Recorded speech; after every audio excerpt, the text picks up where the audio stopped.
Kamu tahu nggak, Mili?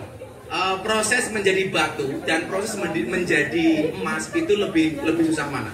Jadi emas itu ditempa dulu baru menjadi emas, sementara batu bisa kamu ambil dimanapun.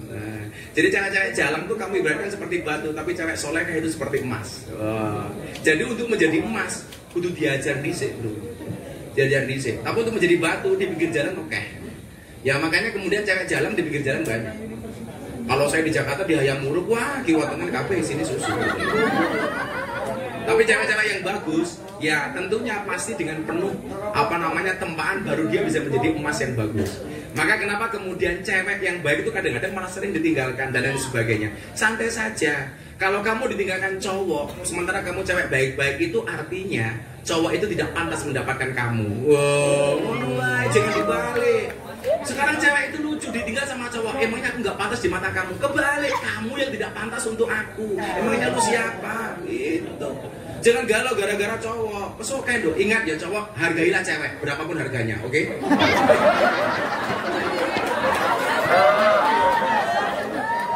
Saya punya prinsip Mili, cewek itu suci seperti sajadah.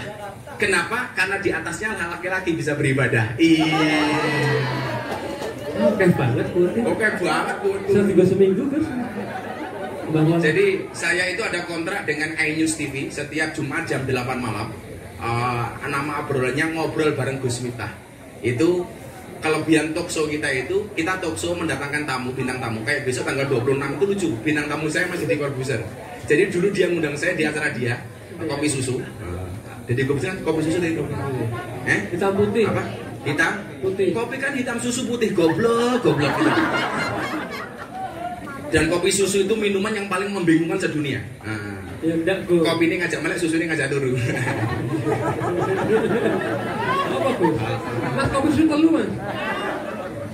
Jadi ada talkshow, kemudian ada tausiah, dan saya wajib punya quote ketika acara itu. Makanya kenapa saya banyak quote, Mas.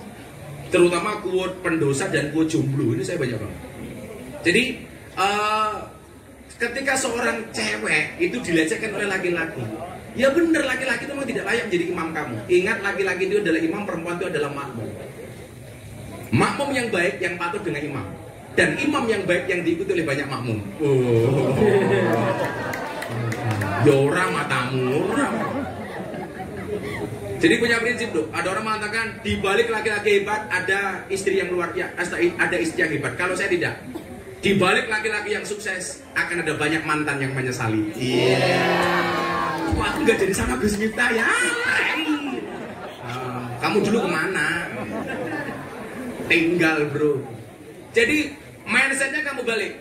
Kalau kamu ditinggal sama cowok, aduh kurang aku apa sih? Salah. Cowok itu memang tidak layak untuk kamu. Karena kamu memang layaknya hanya untuk aku. Iya. Keluarin Gus, Mas Gus. Matamu keluarin. Mbak Mili nomor WA-nya berapa?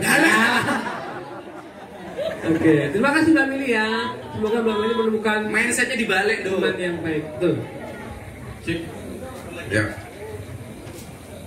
Iya. Lanjut. Saya ngomong wit. Orang. Oh, kebetulan Mas. Halo Mbak India, Mas. Alhamdulillah gaya. Apakah cenyaru? Assalamualaikum warahmatullahi wabarakatuh. Waalaikumsalam warahmatullahi wabarakatuh. Nama saya Sylvia dari Jambi. Jambi. Saya termasuk sering ke Jambi saya. Jambi. Enggak pernah ketemu, Pak. Lah yo. Pak. Gimana nak? Mau dia nanti Pak. Boyo Pak Tondo. Kuliah di mana? Boleh tahu? Main aja ke sini. Oh main. Wih, sombong banget. Terima kasih ya udah main ke Jogja ya. Iya. Seperti ini. Jadi saya kan kerja nih. Sebentar dong, ini saya buka live kita di YouTube. Alhamdulillah yang nonton 1.400 lebih. Oh live tuh Gus. Live, kita live. Ini live ya. Ini live obrolan ya? kita malam ini live. Ini di Gus Miftah Official Channel. Ya, ini yang kan nonton langsung ada 1.424 penonton. ini live ya, yang dead udah dikubur tadi ya. Endo, saya dia pertanyaannya apa? Jadi saya kerja di suatu perusahaan dan gajinya itu standar, cuman uang haramnya gede. Demo. Nah, yang mau saya tanyakan itu, kalau misalnya nih kita pulang kerja, kita dapat uang tersebut, kita terima, kita makan kan uang itu haram.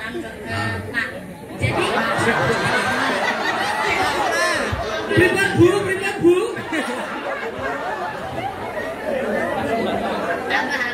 Apa? Boleh gue bilang apa? Bapak, yang senyamannya aja nih. Nanti kalau nyaman kita jalan bareng, yuk. Kalau nyaman? Jalan-jalan bareng. Cocok. Garangan. Terus?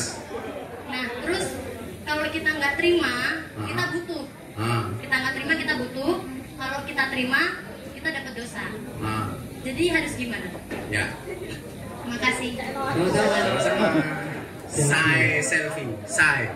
Syaitonir rajim. Selfie. Jadinya selfie. Berarti pencetus selfie beliaunya. Iya. Dulu pas isinya ibunya. Bukan pas ibunya melahirkan langsung gini. Selfie dulu ya. USG-nya selfie ya gitu. Mana namanya selfie. Jadi begini. Al halalu bayyinun wal haramu bayyinun. Yang halal itu jelas dan yang haram itu jelas. Dan tidak bisa kemudian sesuatu yang haram menjadi halal atau sebaliknya. Jadi tetap saja itu haram. Tapi saya lebih menghargai orang yang melakukan satu perbuatan haram tapi dia mengatakan haram daripada kemudian dia melakukan perbuatan haram mengatakan halal. Ya sudah, kalau kemudian kamu masih melakukan itu ya saya melanggar gitu saja. Karena saya masih butuh Tuhan, ya gimana lagi? Kan? Tapi jangan kemudian nggak masalah, ini bisa jadi halal kok, caranya gimana, gampang, saya nerima 1 juta, saya infakkan 100.000, yang 900.000 halal. Itu bosok udah kayak gitu. Ya memang kalau kamu masih menggunakan itu ya kamu jujur mengaku yang saya lakukan salah. Tapi kenapa saya lakukan? Karena saya masih butuh. Itu bagi saya lebih gentle daripada kemudian menganggap satu perbuatan haram kamu katakan halal. Sama halnya kemudian orang bermaksiat, gampang. Nanti kan kita bermaksiat wudhu saja dosanya hilang. Ini bagi saya orang yang meremehkan agama. Saya pernah punya guru, beliau mengatakan begini, jangan kamu mencari rizki yang 100% halal, maka kamu pasti tidak akan pernah mendapatkannya. Rizki yang pasti halal itu cuma satu, dong. Apa? Air hujan turun dari langit, kemudian nggak usah kamu tandai pakai ember, langsung kamu mangap begini. Ini yang bener-bener halal, bener-bener halal. Tapi kalau kemudian sudah masuk ember, apalagi pakai sanyu macam-macam, belum tentu menjamin kehalalannya. Ya kan? Maka kalau kemudian mencari rezeki yang benar-benar halal, kamu tidak akan mendapatkannya. Atau kamu mencari teman benar-benar baik, gak ada aibnya, maka kamu akan jomblo selama-lamanya. Kamu mencari guru yang selalu mengamalkan ilmunya, kamu gak akan pernah ketemu guru. Sama halnya itu tadi. Tapi ingat, ketika kamu melakukan sebuah kemaksiatan atau sesuatu yang salah, tetap katakan itu salah. Yo, saya tahu bahwa yang saya lakukan salah, tapi gimana saya belum bisa berbuat lebih kok. Kayak saya ditanya sama Mbak Elsie itu, Mbak di malam, Gus gimana? Kalau saya nggak kerja di sini, saya belum punya pekerjaan lain. Saya di rumah punya anak. Rata-rata, LC itu kan banyak yang janda. Ada yang janda di sini? Saya banyak. Tapi kalau kamu nikah dengan janda, bahagialah. Kenapa? Karena minimal janda itu jujur, sudah tidak gadis lagi. Daripada kamu nikah dengan gadis tapi rasa janda. Angel. Santai aja. Kalau kamu janda, santai saja. Insyaallah bisa jadi cinta pertamamu meninggalkan luka. Tapi yakinlah cinta keduamu akan menghadirkan surga. Janda semakin di depan. Honda deh. Oh ya, jadi gitu. Kalau kamu memang belum bisa meninggalkan, ya jangan katakan itu halal, tetap haram. Memang saya salah, tapi gimana Tuhan? Mbak kamu begitu gimana Gus? Saya kalau gak kerja di sini, anak saya sekolah, orang tua saya butuh duit dan sebagainya. Ya saya bilang sudah pelan-pelan sambil cari peluang yang lain. Sama, kamu hari ini masih menikmati sesuatu yang haram, tentunya sambil berikhtiar untuk mencari pekerjaan lain. Siapa tahu kemudian Allah mendatangkan rahmat dari pekerjaan yang lain itu. Yakin kok dong. Yang halal masih banyak. Yang halal masih banyak. Memang persoalannya kan sekarang begini, banyak orang itu gajinya pas-pasan, tapi yang nyerempet-nyerempet itu banyak. Nah, menyikapinya saya pikir seperti itu, sambil berikhtiar untuk mencari yang 100% halal. Ya minimal mendekati 100%. Lah 100% angel bro. Angel. Kayak aku barang begini lah, yang dianggap kiai, kowe ngomong meneh aja loh. Oh, gitu. RS. Walah kere-kere. Ngombe ra ono rasane. Enggak apa-apa. Ya enggak apa-apa. Bojomu wis rapi dong kowe. Sudah. Udah nikah. Mas pas-pasan aja sama aku kok. Itu rezeki. Mas sego padang lho. Tapi penjual nasi padang tuh orang paling sabar sedunia, Bu. Oh, bisa. Semua penjual enggak paling sabar tuh. Masuk langsung, Mas punya otak, enggak marah dia. Oh iya. Tapi saya juga punya prinsip. Hidup tuh nggak perlu mewah, cukup seperti rumah makan Padang sederhana. Sederhana tapi apa-apa ada. Iya. Hidup tidak perlu mewah, bukan mewah. Mewah. Jadi begitu ya menyikapinya Mbak Selvi ya. Kalau memang belum bisa meninggalkan ya lakukan saja gitu. Sampai kemudian kamu berusaha untuk mencari yang terbaik. Insya Allah. Amin. Ya lanjut. Mbak Selvi semoga menemukan pekerjaan yang lebih baik ya. Anak ganteng. Siapa? Nando. Oh, Nando. Nando. Ini vokalis kuburan band. Assalamualaikum. Waalaikumsalam. Saya Nando. Saya Muslim, tapi saya pengen nanya sesuatu. Ini saya catat biar nggak jelimet bahasanya. Mengapa dalam syariat Islam pemimpin Muslim yang misalnya tidak berkompeten masih dianggap lebih baik daripada pemimpin non-Muslim yang misalnya lebih berkompeten? Mengapa dalam Islam tidak diperbolehkan memilih pemimpin non-Muslim? Ya, terima kasih. Frame-nya ini harus dilihat.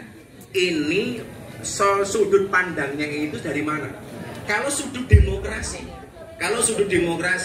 siapapun, apapun agamanya boleh untuk mencalonkan diri sebagai pemimpin. Dan kamu ingat, Indonesia itu negara demokrasi, bukan negara Islam. Begitu Indonesia menjadi negara demokrasi, 6 agama yang diakui oleh undang-undang, Islam, Kristen, Katolik, Hindu, Buddha, Konghucu, siapapun berhak memilih. Lah, maka kemudian salah kalau kemudian kita tidak boleh punya bupati Kristen. Dalam konteks demokrasi ya boleh-boleh saja. Silakan, karena demokrasi itu tidak mengajarkan siapa yang terbaik, tapi siapa yang mendapatkan suara terbanyak. Nah, dan perbandingannya seharusnya bukan Muslim yang jelek dengan non-Muslim yang baik.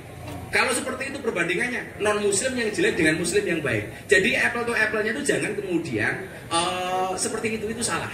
Tapi saya selaku orang yang paham dengan demokrasi, di dalam negara Pancasila dan Bhinneka Tunggal Ika, siapapun apapun agamanya boleh untuk mencalonkan diri sebagai pemimpin. Soal terpilih atau enggak, ya serahkan kepada rakyat. Nah, jadi perbandingannya begitu kan dulu. Jadi jangan sampai kemudian iki sing elek karo sing apik, non muslim apik, muslim sing elek umpamane. Kenapa nggak dibalik? Non muslim yang baik, muslim yang baik, non muslim yang jelek. Jadi perbandingannya itu bukan seperti itu. Dan kalau kemudian persoalan demokrasi itu tentunya yang menjadi tolok ukur dan barometer itu bukan agama, tetapi apa? Prestasi. Kan begitu. Maka kemudian kenapa dulu Ahok itu sempat rame? Karena salahnya Ahok itu cuma satu, masuk ke ranah agama orang lain, ngomentari Al-Quran, padahal dia orang non-muslim. Sama halnya ketika saya mengomentari Injil, gak boleh. Indonesia itu rusaknya karena sering masuk ke kamar orang lain. Jadi begini, Indonesia itu ada rumah besar yang di dalamnya ada 6 kamar. Selama orang Indonesia kembali ke kamarnya masing-masing gak ada masalah. Yang menjadi persoalan adalah ketika kita kembali ke kamarnya orang lain, bahkan meniduri istrinya orang lain. Iya kan? Jadi kalau kita kembali, Islam kembali ke kamarnya bacanya Quran, Kristen kembali ke kamarnya bacanya Injil, dan seterusnya. Saya pikir mafi muskilah never mind. Kalau bahasanya Arif no word gitu. Orang apa-apa gitu. Yang menjadi persoalan, kita itu sering mengikuti kamarnya orang lain. Maka kemudian menjadi kisruh. Disitulah kemudian saya menjadi orang yang sangat toleran terhadap semua agama. Karena bagi saya semua agama itu benar bagi penganutnya. Tapi juga ada yang kebablasan. Dulu ada yang usul kepada Pak Mendagri Cahyokumolo. Awal mula diskriminasi Indonesia itu gara-gara kolom agama dalam KTP. Maka saya usul Pak Menteri kolom agama dalam KTP dihapus saja. Ini salah.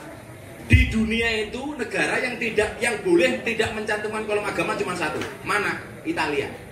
Dan orang Italia banyak yang tidak mencantumkan kolom agama dalam KTP-nya. Kenapa? Karena di Italia itu agama yang paling besar Katolik. Dan di Katolik itu ada jajaran 10%. Jadi kalau ada orang, warga Italia, KTP-nya Katolik, setiap bulan dia terima gaji, langsung dipotong 10%. Kata teman saya di Italia. Maka mereka tidak mencantumkan. Sementara di Indonesia tidak.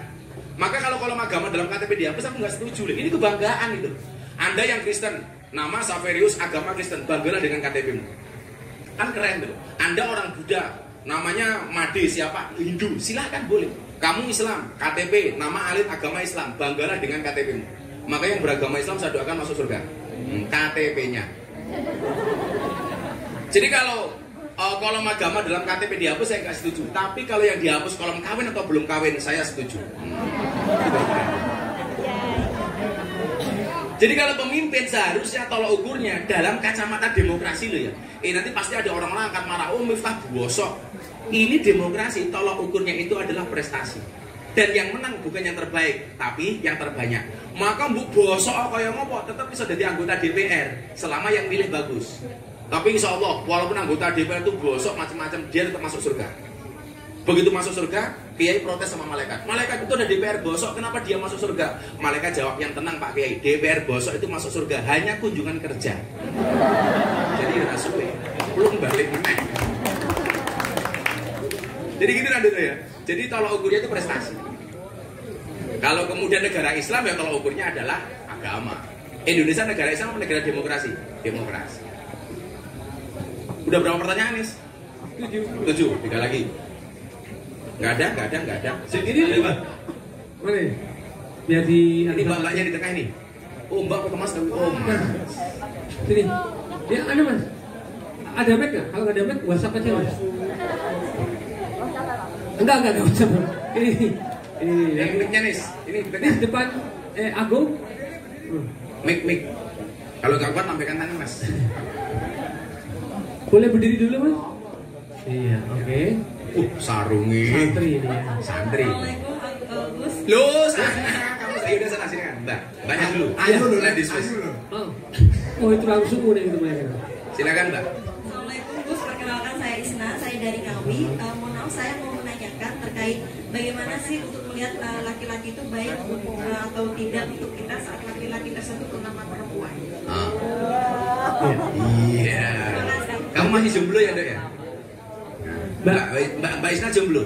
Iya. Nah, kita doakan, sejomblo-jomblonya kamu pasti akan berakhir. Amin. Amin. Dimana berakhirnya kalau tidak di pelaminan minimal di pemakaman ya. Tak jaluk ke WhatsApp-nya nanti. Ada. WhatsApp-nya tak jaluk. Tadi pertanyaannya adalah Nes salah. melihat Si Alit nggak suka dengan yang berjilbab. Oke, Mbak Isna. Mbak Isna. Isna itu artinya apa ya? Itu Isna ini bukan 2, anak nomor 2 ya. Isna. Kalau Asna pakai sa itu artinya terpuji. Kalau Isna ini itu kedua biasa. Isna. Kalau Indonesia namanya Dwi. Dwi. Jadi begini, baik laki-laki mau perempuan itu ternyata kategori menurut Rasulullah itu adalah ada 4. Tunggihul mar'ah li arba'in. Sebenarnya ini untuk laki-laki hadis cara memilih pasangan. Tapi juga sama saja dibolak-balik. Yang pertama, li jamalia, karena kecantikan atau ketampanannya. Boleh. Jadi kalau kita lihat cantik atau tampan boleh-boleh saja. Tapi ingat, orang cinta karena fisik itu nggak akan abadi. Sorry ya, sebelum saya lanjutkan. Orang tanya sama saya begini, Gus Miftah dulu dialognya apa dengan Deddy Corbuzier kok dia mau masuk Islam? Tolong teman-teman Islam maupun non-Islam dicatat, saya tidak pernah ngajak Deddy Corbuzier masuk Islam. Saya kenal dengan Deddy Corbuzier baru 8 bulan waktu itu, sampai dia kemudian syahadat di pondok saya. Nggak ada. Cuman waktu itu dia punya pertanyaan yang luar biasa ketika kita YouTube. Jadi podcastnya Mas Deddy itu hari ini yang luar biasa itu pertama kali buat dengan saya. Podcastnya itu dulunya cuman YouTubean biasa. Saya pernah bikin konten dengan beliau, enaknya makan di rumah orang kafir.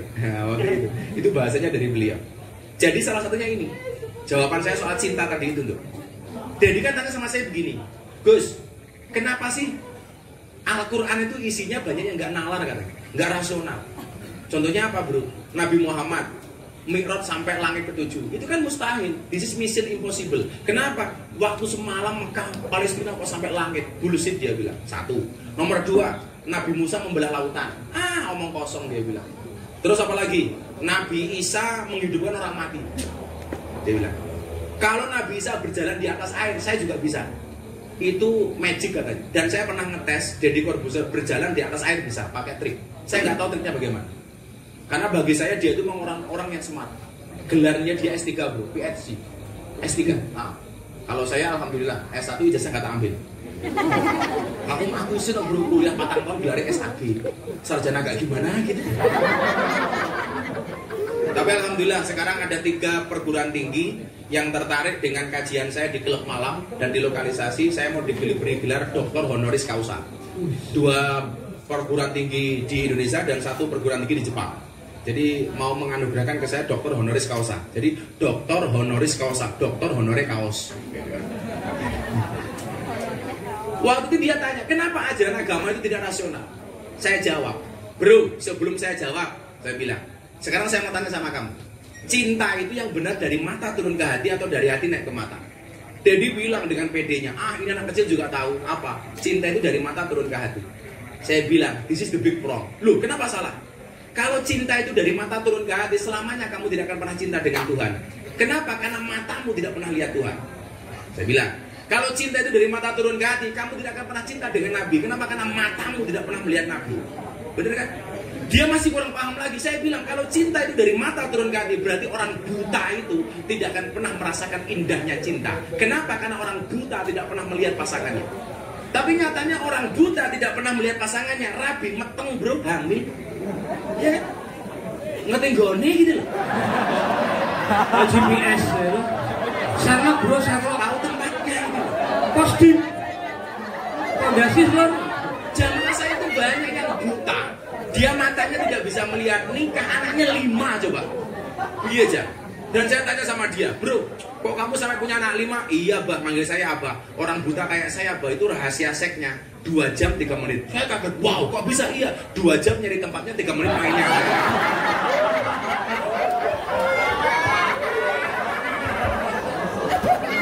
Masuk deh. Pos di Sherlock. Dia baru nggak, oh iya ya. Artinya apa? Orang belajar agama itu bukan hati yang mengikuti akal, tapi akal yang mengikuti hati. Karena kebenaran akal itu tidak mutlak, kebenaran hati insya Allah mutlak. Kenapa? Karena qalbun mu'min baitullah, di dalam hati itu ada nama Tuhan. Makanya kalau orang itu berbuat maksiat, yang galau itu bukan otaknya tapi hatinya. Maka galau itu di sini, karena Tuhan itu tidak di sini tapi di sini. Jawaban itulah yang kemudian ditunggu Dedi 10 tahun. Langsung dia mengatakan sama saya, this is so amazing for me. Ini luar biasa bro, dia bilang. Dan saya nggak pernah, ayo masuk Islam. No. Bagi saya la ikrah fiddin, tidak ada paksaan dalam beragama. Maka ketika satu malam, seminggu sebelum dia masuk Islam, saya di Kalimantan, dia telepon, bro, I will to be a Muslim. Saya pengen jadi orang Muslim. Saya bilang, serius loh? Iya, saya pengen jadi orang Muslim. Saya jawab, nggak usah bro. Kenapa emang? Jadi orang Muslim itu berat bro. Cukup aku saja, kamu nggak akan kuat, saya bilang. Dia bilang, enggak, pokoknya saya mau masuk Islam. Saya nggak mau kemudian ada anggapan saya menjadi orang yang suka mengajak-ngajak orang lain untuk masuk Islam. Enggak. Sebelum kenal Mas Dedi, sudah hampir tiap hari saya itu mengislamkan orang atas permintaannya. Saya pernah mengislamkan orang dari Australia, namanya Antonio Sicodori. Dia nggak punya agama, tapi KTP-nya Katolik. Dia datang ke Jogja. Saya bilang, kenapa kamu jauh-jauh dari Canberra datang ke sini pengen masuk Islam? Kenapa nggak di Australia saja? Dia mengatakan apa? Bagi saya Islamnya Gus Miftah itu asik. Your Islam is enjoy, relax, and happy. Islammu itu menyenangkan. Saya pernah datang ke Belanda mengislamkan satu keluarga. Saya diundang, Pak Kiai tolong Anda ke Belanda. Di Amsterdam waktu itu. Anda datang, kenapa? Saya ingin belajar Islam dari Anda. Saya nggak punya agama, saya ateis. Akhirnya saya datang ke sana. Ketika di sana saya ketemu dengan keluarga itu. Kenapa you ingin masuk Islam melalui I? Apa yang Anda lakukan bagi saya tidak rasional, tidak nalar. Tapi ternyata bisa dilakukan. Agama yang berkaitan dengan norma dan etika bisa diterima di dunia malam yang penuh dengan kemaksiatan dan dosa. Bagi saya ini luar biasa. Sampai kemudian saya kedatangan wartawan dari BBC London, langsung dari Inggris, kemudian membuat profil saya di Inggris. Mereka mengatakan apa? Islam yang dulunya saya anggap keras dan menakutkan, ternyata menyenangkan dan menyejukkan. Gara-gara melihat saya solawatan di Bose Cafe Bali itu. Saya solawatan di hadapan 500 mbak-mbak LC dengan pakaian seksi. Sebenarnya sih tidak seksi, cuma salah kostum. Karena mbaknya tingginya 170, pakaiannya hanya 120. Jadi wow itu. Jadi pengajian di klub malam itu pengajian paling menyenangkan sedunia. Kenapa? Ngajinya berpahala, matanya bervitamin. Itulah alasan kenapa kemana-mana saya pakai kacamata hitam, apalagi di klub malam. Kenapa? Bukan karena untuk menjaga pandangan, supaya kalau saya ngelirik tidak kelihatan. Codot dilawan. Kayak saya ditanya, Gus Miftah kalau ngaji di klub malam lihat yang seksi pengen apa enggak sih? Yo pengen, saya bilang gitu. Aku normal aja. Terus gimana? Yo ngempet. Masuk kayak ngacengan aku yang ngomong. Jadi pandangan cantik atau tampan mbak itu bisa menipu. Tapi itu salah satu tolak ukuran. Li Jamalia, ketampanan atau kecakapannya atau kecantikannya. Boleh, nggak ada masalah. Tapi ingat, cantiknya wajahmu hanya akan membuat laki-laki menatap, tapi cantiknya akhlakmu akan membuat laki-laki menetap. Oh. Yang kedua, 5 liha karena hartanya. Boleh dong. Wah, kayak naiknya apa sih gitu? Naiknya BMW, bebek merah warnanya. Ya boleh-boleh saja itu. Itu pakai apa sih? Boleh. Tapi ingat, harta juga akan habis. Kemudian apa? Liha sabiha karena keturunannya. Hasabnya boleh. Kayak anaknya sopo sih gitu. Boleh. Kemudian yang keempat, walidinia karena agamanya. Oh, kayak sekiranya pantas gak sih jadi imamku? Ingat, ketika kamu menerima pinangan seorang laki-laki, maka laki-laki begitu mengucapkan qabil itu, dia akan menjadi seorang suami. Dan ketika kamu menerima qabil itu kamu menjadi seorang istri. Apa itu suami? Suami, surga untuk anak maupun istri. Oh, apa itu istri? Istana tempat ridho ilahi. Makanya kalau ada cowok seneng sama kamu, Dok, siapa tadi namanya? Si Isna, katakan sama cowokmu, Mas, kalau kamu seneng sama aku, pilihannya 2 di antara 1. 1 di antara 2. Apa? Halalkan atau tinggalkan. Gue malah nyoh. Iya. Kalau kamu seneng sama aku, lakukan 1 di antara 2. Halalkan atau tinggalkan. Ngono. Cewek cantik itu tidak luluh dengan I love you, tapi dengan qabil itu. Iya. Maka kemudian standarnya apa? Fadfar bidadidin taribat yadaka. Ketampanan, kecantikan akan sirna. Harta akan habis. Hasab bukan jaminan. Maka pilihlah karena standar agamanya kamu akan bahagia. Ngono. Ganteng oleh, cantik oleh, tapi standar yang paling utama adalah agama. Gitu Mbak Isna ya.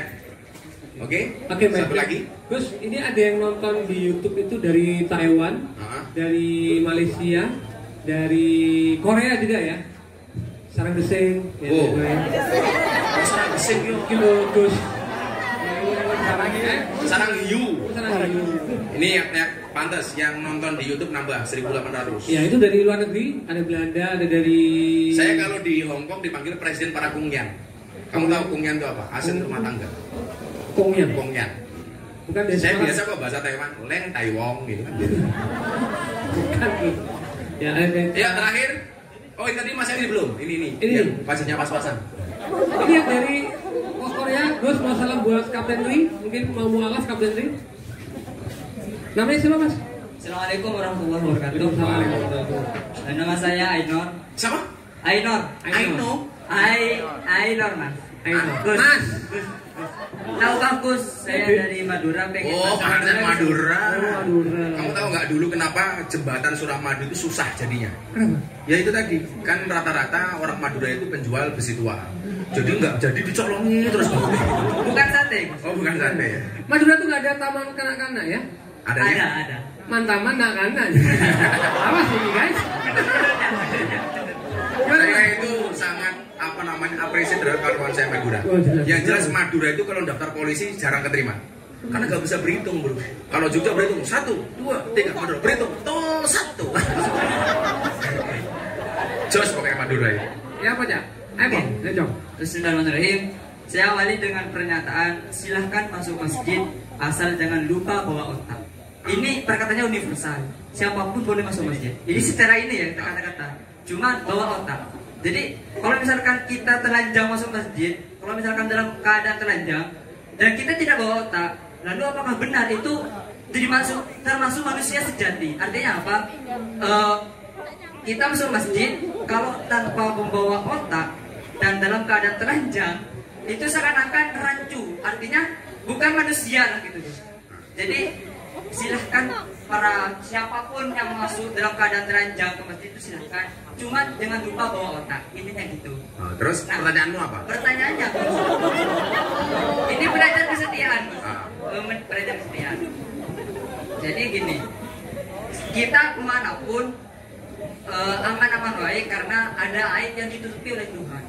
Terus? Bagaimana respon Gus kalau misalkan Tuhan itu masih mempercayakan terhadap makhluknya agar semua aib yang kemudian bisa memburukkan terhadap dirinya itu masih aman-aman baik selagi Tuhan masih memberikan rahmat dan segala macam.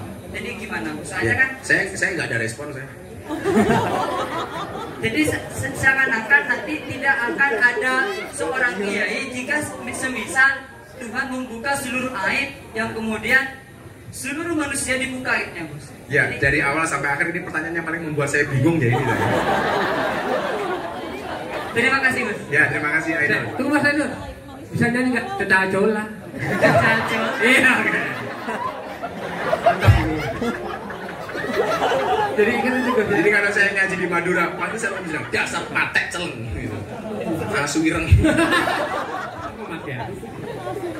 Iya, iya. Saya itu senang kalau ketemu orang Madura ini bahasanya gitu. Dan sate-sate di Madura itu semuanya ngapusi. Sate asli Madura. Nah, beli ayamnya di pasar Demangan kan kurang ajar deh. Asli dari mana? Jadi itu saya punya banyak sekian cerita sama orang Madura ya. Orang Madura beli VW dari Jogja. Nah, dulu kan belum ada Suramadu bro, naik kapal. Begitu mau naik kapal, VW-nya macet, mogok. Akhirnya kap belakangnya dibuka nggak ada mesinnya, langsung dia tidak innalillahi, dek mesinnya hilang katanya itu. Kap depannya dibuka. Begitu dibuka kap depannya nggak ada mesinnya. Innalillahi, dek mesinnya hilang. Akhirnya buka kap belakang, ada mesinnya, langsung alhamdulillah dek, untung mesinnya double. Yang namanya VW itu yang mesinnya di belakang double.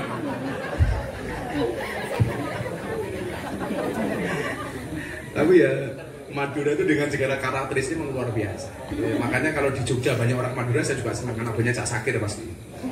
Orang ini nganti koyo celurit ya. Cak Sudi, Cak Harno almarhum. Jadi begini, jangan masuk masjid, tapi jangan tinggalkan otak. Itu sebenarnya pemahaman ladina liman la aklalah. Tidak beragama bagi orang yang tidak berakal. Agama itu rasional, sangat bisa dirasionalkan. Nah, sementara banyak orang yang beragama itu fanatik meninggalkan akalnya, meninggalkan akal sehat. Paham nggak? Jadi seolah-olah dia tidak beragama karena dia meninggalkan akal sehat. Maka kita itu tidak boleh kemudian menjadi orang yang meninggalkan akal sehat. Kamu di masjid itu bagus. Tapi kalau di masjid terus nggak pulang ngurus anak istri juga nggak bagus. Berarti dia di masjid nggak pakai otak. Kamu ke masjid terus, anak istri kamu terlantar, ya kamu nggak punya otak. Kamu di masjid terus, punya kaya, tapi melihat orang di jalan kelaparan, kamu diam, ya kamu nggak punya otak. Gitu kan? Maka ketika saya ngaji di klub malam, saya waktu itu diwawancarai sama iNews. Ada kiai bilang begini, ditanya sama hostnya, Pak Kiai, menurut Anda pengajian Gus Miftah di dunia malam itu bagaimana? Jawaban kiainya apa? Miftah itu memalukan, menjual agama. Ngaji kok di klub malam dengan aurat terbuka. Saya ditanya sama hostnya, responnya Gus Miftah gimana? Mohon maaf Pak Kiai, kalau pengajian saya di klub malam memalukan, lebih memalukan mana? Ketika Anda melihat kemaksiatan, diam tanpa memberikan solusi apapun kepada mereka. Dan saya mohon maaf, kalau saya mau terkenal 2015, saya udah banyak tawaran TV untuk ngisi acara, semuanya saya tolak. Sampai mbak-mbak itu di lokalisasi tanya, kenapa sih Abah kok menolak tawaran untuk tampil di televisi? Waktu itu saya jawab, mohon maaf dok, Allah menciptakan Miftah tidak untuk menjadi orang terkenal, tapi untuk mengenalkan Allah kepada mereka yang belum kenal. Kalau kemudian menjadi viral gara-gara lambe turah waktu itu bukan keinginan kita. Dan memang sekarang eranya era medsos. Dan memang luar biasa ketika Tuhan berkehendak, mata wakofa matlabun anta tolibu birobika. Ketika Tuhan sudah punya mau, luar biasa nih. Desainnya manusia nggak akan kalah dengan desainnya Tuhan. Saya nggak pernah masuk TV, tapi pada akhirnya apa? 1 tahun saya viral 2 kali. Viral gara-gara ngaji di klub malam di Bali. Kemudian 8 bulan kemudian lebih viral lagi gara-gara saya mengislamkan Deddy Corbuzier. Satu hal yang tidak pernah saya bayangkan sebelumnya. Tapi yang perlu kamu ingat, manusia itu kelihatan terhormat karena aibnya ditutupi oleh Tuhan. Manusia itu mampu karena dimampukan oleh Tuhan. Manusia itu bisa karena dibisakan oleh Tuhan. Saya tadi malam, semalam suntuk saya nggak bisa tidur. Kan goblok, turunnya nggak bisa kok. Manusia itu bisa tidur karena ditidurkan oleh Tuhan, dan bisa bangun karena dibangunkan oleh Tuhan. Kalau Tuhan tidak berkehendak, tadi pagi saya gowes ke Sragen 110 kilo, malam saya pengen tidur, nggak bisa tidur. Teman-teman saya bilang, bah jangan berangkat ke Sragen, tadi malam kan nggak tidur, bahaya untuk kesehatan. Nyatanya saya finish pertama kali 110 kilo. Kalau kemudian Allah punya kuasa, nggak ada yang bisa menolak. Wajah kamu jelek, Allah bisa menikahkan kamu dengan orang secantik Raisa. Ngimpi.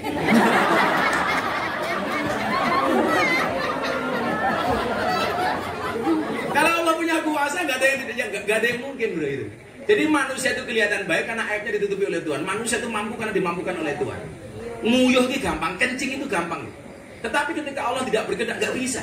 Saya pernah nganter anaknya Kapolres Sleman untuk suntik meningitis, dia mau berangkat umroh. Salah satu syaratnya cewek itu harus kencing, karena dites air kencingnya. 30 menit di kamar mandi, nggak bisa kencing dia. Saya bilang, kenapa nggak keluar? Nggak bisa kencing, Mbak. Saya bilang, goblok kencing nggak bisa. Gantian saya masuk toilet, saya mau kencing. Sama, 30 menit saya nggak bisa keluar. Bingung saya, tak selentik indah saya. Tak obat abetnya yuramet tuh. Ya Allah belum keberkehendak kok. Semalam saya pengen tidur, nggak bisa tidur karena Allah nggak membuat saya tidur itu. Kamu bisa bangun juga karena kuasa Tuhan. Tapi lucunya apa? Kita itu kalau di atas ranjang berdoa Bismika Allahumma ahya wa bismika amut, matanya nggak tidur. Tetapi kalau mendengarkan khutbah Jumat nggak baca doa, tidur. Makanya saya bilang obat tidur yang paling mustajab adalah khutbah Jumat. Jadi imamnya, khatibnya, ya ma'asyiral muslimin. Kelihatannya khusyuk, ternyata produksi air mineral. Menjijikkan. Jadi bagaimana kemudian Tuhan itu maha baik dengan kita, menutup segala kekurangan dan aib kita. Saya hari ini berani hadir di hadapan kamu karena Tuhan menutupi aib saya. Saya bilang sama Bapak di lokalisasi, saya kelihatan lebih baik di mata kalian. Kenapa? Karena Tuhan masih berkenan menutupi aib saya. Kan ngono lho. Coba kalau aib kita diumbar sama Allah, malu gitu. Jadi gitu ya. Jadi orang masuk masjid kenapa harus bawa otak? Supaya kemudian kita beragama dengan rasionalitas. Bahwa kemudian untuk apa kita bolak-balik umroh, haji dan sebagainya, tetapi kita tidak sensitif terhadap kemiskinan di lingkungannya. Inilah kenapa kita harus menggunakan otak. Deddy Corbuzier sama saya, setelah dia masuk Islam, saya ditawari sama sebuah travel besar. Kita diminta berangkat haji, 2 paket saya sama Deddy, 1 paketnya 500 juta. Akhirnya saya berdua dengan beliau 1 miliar. Jawaban Deddy apa? Saya malu. Saya masuk Islam bukan untuk di endorse. Coba, keren kan? Setelah itu dia ditawari sekian banyak travel sama saya untuk berangkat umroh. Deddy bilang, kalau memang you niat, saya minta 10 tiket, saya kasihkan kepada orang-orang yang tidak mampu. Dan travelnya menjawab, oh tidak mas, ini untuk Mas Deddy sama Gus Miftah. Oh berarti Anda mau ngajak saya umroh punya mau. Dan Deddy menolak. Tahun ini insya Allah Deddy mau haji sama saya. Dia bilang, bro gimana? Kita bayar sendiri bro. Malu, masa ketemu Tuhan saja di endorse. Ya Allah. Wah sekarang bapak endorse umroh dengar kabar nangis-nangis ceklik matamu. Ini kenapa Deddy seperti itu? Ya karena dia langsung beragama rasional. Dia seneng dengan Islam dulu baru ketemu saya. Makanya orang cerdas itu enak kalau diajak ngomong. Saking cerdasnya Deddy, rambut pun tidak berani tumbuh di kepala. Mbak, ini ada 2 pertanyaan. Masih ada lagi tuh? 1, beliau sudah wafat. mualaf. Oh mualaf. Yang 1 baru mau tanya. Oh ya silakan. Nama? Wow, preman kita ini. Assalamualaikum warahmatullahi wabarakatuh. Waalaikumsalam. Selamat malam Gus. Saya Luis. Aslimu dari mana Luis? Dari NTT. Oh NTT. Dan saya mualaf. Saya salah satu kakaknya Zulham.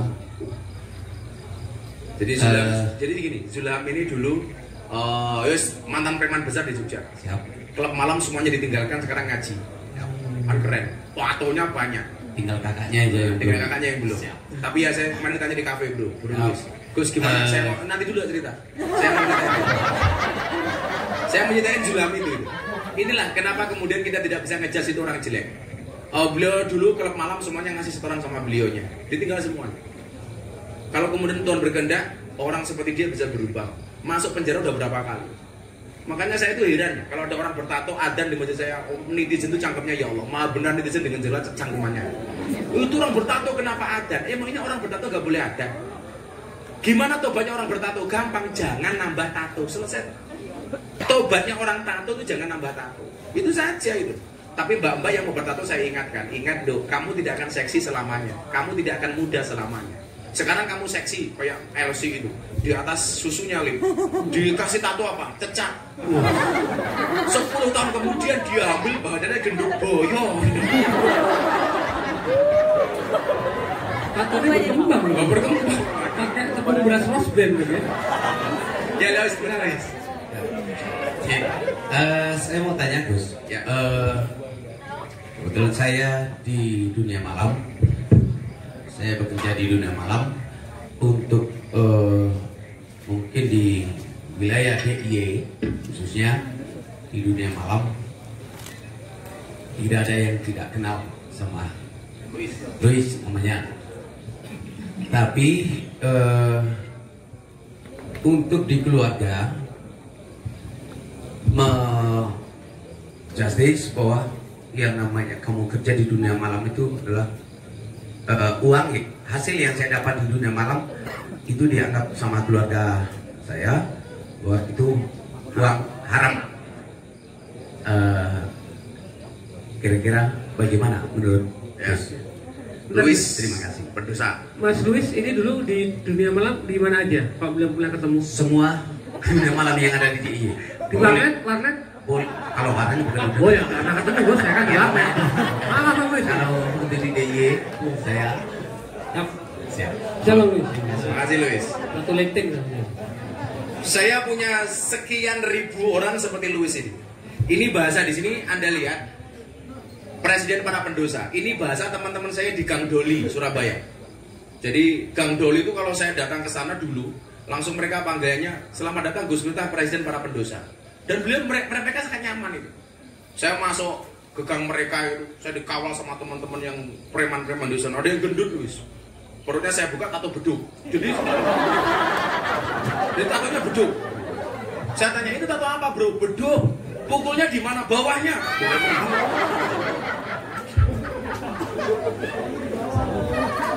Betapa mereka nyaman ketemu dengan saya. Dan mereka merasa saya pendosa dan Anda presiden saya.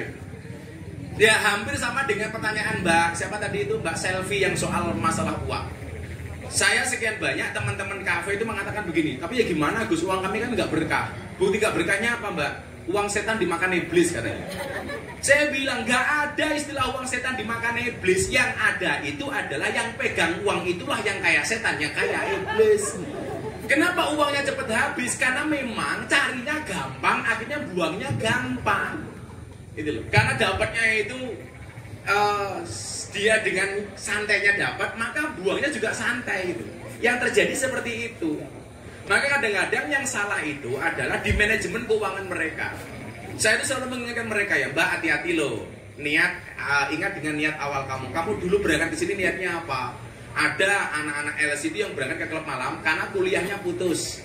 Supaya untuk nyambung bisa kuliah lagi, dia kerja sebagai LC. Lucunya, begitu dapat uang lupa dengan kampusnya. Berangkat ke klub malam, pengen membahagiakan orang tuanya. Dapat uang, lupa dengan orang tuanya. Pengen membahagiakan anaknya, dapat uang, lupa dengan anaknya. Kajian saya di klub malam, Mas, itu tidak hanya soal agama, tapi juga manajemen keuangan. Bagaimana kemudian kamu bisa mengelola uang kamu itu dengan baik. Makanya mereka nyaman dengan saya. Lah, kalau kemudian pertanyaan seperti itu, kamu hari ini baru bisa bekerja di situ. Daripada kamu maling, daripada kamu mencuri, daripada kamu jualan narkoba dan lain sebagainya, ya lakukan saja itu. Soal kemudian ini sampai kapan, tentunya kamu bilang sama Tuhan, wahai Tuhan, saya pengen berubah. Dan yang bisa merubah kamu bukan saya tapi Tuhan. Teruslah berproses. Kenapa? Fokuslah kepada proses, jangan berorientasi kepada hasil. Karena Tuhan memerintahkan kita untuk ikhtiar, tidak memerintahkan kita untuk sukses. Itu Mas Luis. Lakukan yang ada dulu. Ayo belakangnya.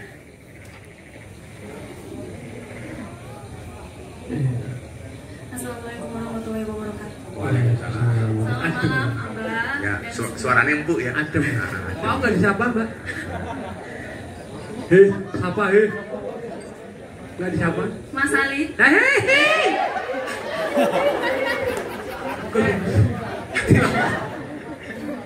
Gimana? Namanya siapa?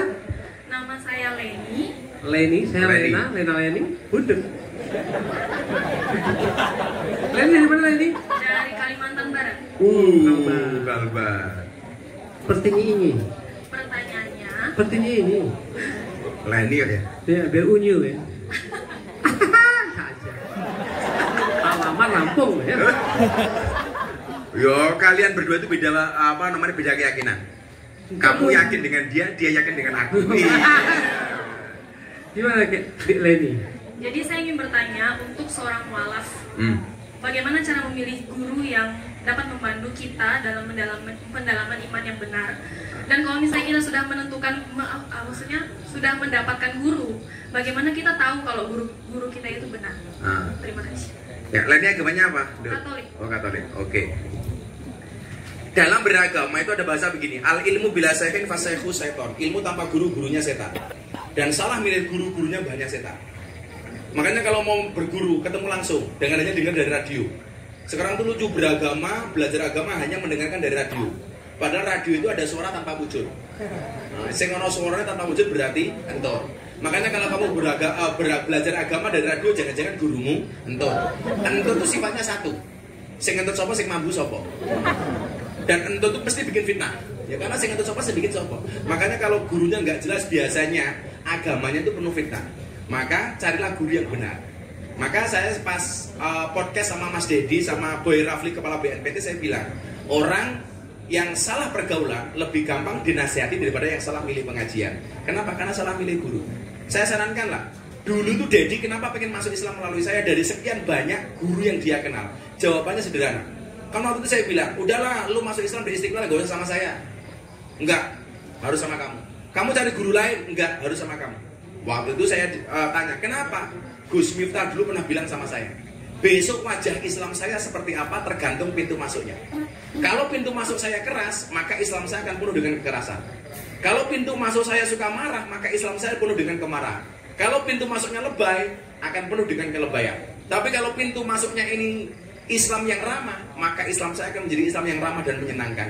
Dan kalau saya harus masuk Islam melalui pintu yang ramah, this is you not others. Ini adalah kamu, bukan yang lain. Saya tanya, kenapa kamu mengatakan Islam saya ramah? Jelas, Islam kamu menyenangkan. Kamu ngaji di mana-mana diterima. Milenial, kolonial diterima, di kampus diterima. Ngaji di lokalisasi diterima, di klub malam diterima. Kan asik, saya besok bisa ikut. Matamu. Maka kalau katakanlah Leni pengen masuk Islam, carilah pintu yang ramah, pintu yang menyenangkan. Jangan pintu yang keras, karena Islam akan penuh dengan kekerasan. Dan yang perlu kamu pahami adalah belajarlah Islam dari Islam itu sendiri, bukan dari orang Islam. Karena kenapa? Karena Islammu seperti apa? Ketika kamu masuk jadi orang Islam yang salah, ya kamu akan jadi orang Islam yang salah. Cari aja yang menyenangkan, yang enjoy, yang asik. Saya itu kalau mau masukkan Islam, tetangga saya, pendeta saya datang, Pak Pendeta, ini ada orang non-Islam pengen masuk Islam. Mereka jawabannya apa? Ya kalau masuk Islamnya melalui Gus, saya senang. Orangnya asik kok. Bagaimana nggak asik? Saya itu kalau pengajian dalam keadaan normal, yang datang 10.000 orang lebih di pondok saya, malam Ahad pahit. Kalau pandemi seperti ini tanpa undangan ada 5.000 orang. Yang bantu saya parkir, teman-teman Katolik. Yang bantu istri saya masak untuk hidangan jamaah, teman-teman saya Katolik. Coba. Selatan saya itu pendeta, utara saya itu kuburan. Dan seumur hidup saya tidak pernah bertengkar dengan tetangga utara saya.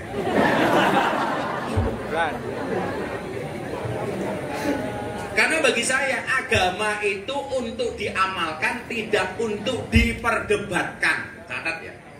Untuk apa kita berdebat agama? Agamaku yang paling benar. Enggak, agamaku paling benar. Sakmodari nggak akan selesai. Ya sudah. Bagi saya selama orang itu menjalankan agamanya masing-masing aman. Kayak Leni orang Katolik, ya silakan ke gereja. Malah kamu jawab, sorry Gus, gereja saya gereja negeri. Maksudnya apa? Sabtu Minggu libur. Lah, ira gereja. Tanggal merah Natal nggak? Natalan ya ciloko itu. Jadi gitu deh ya. Carilah guru yang kemudian menyenangkan dan menyejukkan. Maka Islammu akan menjadi Islam yang menyejukkan.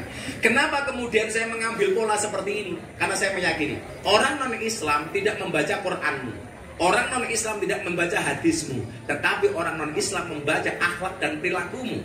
Maka kalau kamu ingin menunjukkan Islam yang menyenangkan, gampang, perbaikilah akhlak dan perilakumu. Maka orang itu akan mengatakan Islam adalah agama yang menyenangkan. Itu saja kalau saya. Makanya saya biasa diundang komunitas teman-teman saya gereja, Gus datang kita ngumpul-ngumpul. Asik, datang lah. Karena orang Indonesia kalau tidak bisa akur gara-gara agama kalah dengan burung. Burung itu agamanya ada dua, kalau nggak Kristen Islam. Burung Kristen buktinya ada burung gereja. Burung Islam ada burung namanya empret kaji.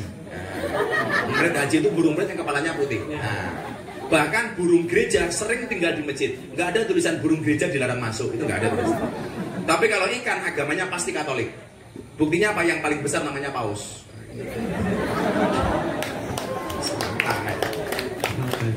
Barangkali ini orang-orang yang keras, bosok, silakan saja. Tapi ya harusnya seperti ini, beragama itu relax, enjoy. Jadi saling menghormati, lakum dinukum waliyadin, untukmu agamamu dan untuk keagamaku. Kita sering saja mengingatkan. Saya biasa teman-teman saya klub malam, Kohuhu, Babi Tuning, Pak Eko Bose itu semuanya orang Nasrani. Dan setiap hari Minggu mereka saya WA, ayo ke gereja sana. Enjoy. Jumatan, Gus, selamat Jumatan ya, asik gitu loh. Kenapa sih kemudian, walah, orang Islam tidak boleh menanam pohon palem karena itu hari palma. Ya Allah, sejak kapan benda mati punya agama? Goblok itu. Orang Islam tidak boleh menanam pohon cemara, itu lambang Natal. Please deh, dolanmu kurang adoh. Saya musim dingin, saya ke Montitlis di Swiss. Kenapa orang Nasrani menjadikan cemara sebagai lambang pohon Natal? Karena di musim dingin, pohon yang mampu bertahan adalah pohon cemara. Maka mereka mengabadikan sebagai lambang Natal. Kenapa kita nggak boleh menanam pohon cemara? Saya ingat betul ketika Coki Muslim bikin konten YouTube yang anak stand up komedi itu, masak daging babi dicampur dengan kurma. Mereka diancam bunuh, katanya penistaan agama. Saya bilang, sejak kapan benda mati punya agama? Seolah-olah kalau kurma itu pasti Islam, kalau babi pasti Kristen. Orang Arab yang agamanya Kristen juga makan babi. Orang Timur Tengah yang agamanya Kristen juga makan kurma. Ya kan begitu. Tidak semua yang makan kurma itu harus orang Islam. Dan tidak semua yang makan babi itu pasti orang Kristen. Contohnya Alif.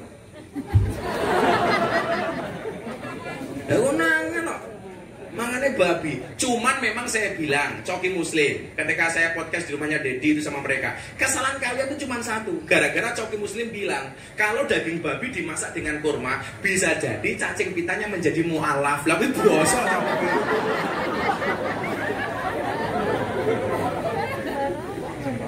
Jadi kan orang bilang, babi itu diharamkan dalam Islam karena mengandung cacing pita. Salah. Babi itu tidak mengandung cacing pita, tapi mengandung anaknya.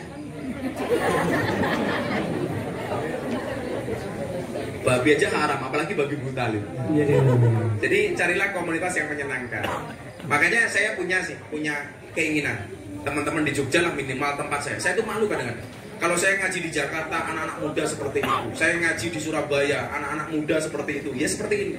Lah kenapa di Jogja nggak ada? Kayak saya beban moral itu loh. Saya ngaji di Kalimantan, di Pontianak, di Banjarmasin. Ketika saya kumpulkan di kafe, luar biasa. Bahkan saya di Banjarmasin, di Balikpapan, itu ada komunitas mantan-mantan PSK. Itu membuat cucian motor, bidadari cucian motor. Jadi mereka pakai pakaian seksi, tapi meninggalkan PSK-nya. Dikritik sama tokoh agama. Ini gimana sih? Saya bilang, sudah nggak apa-apa, mereka sudah berhijrah. Mereka sudah tobat. Ketika saya pengajian di sana, mereka mau datang dilarang sama panitia, bro. Nggak boleh.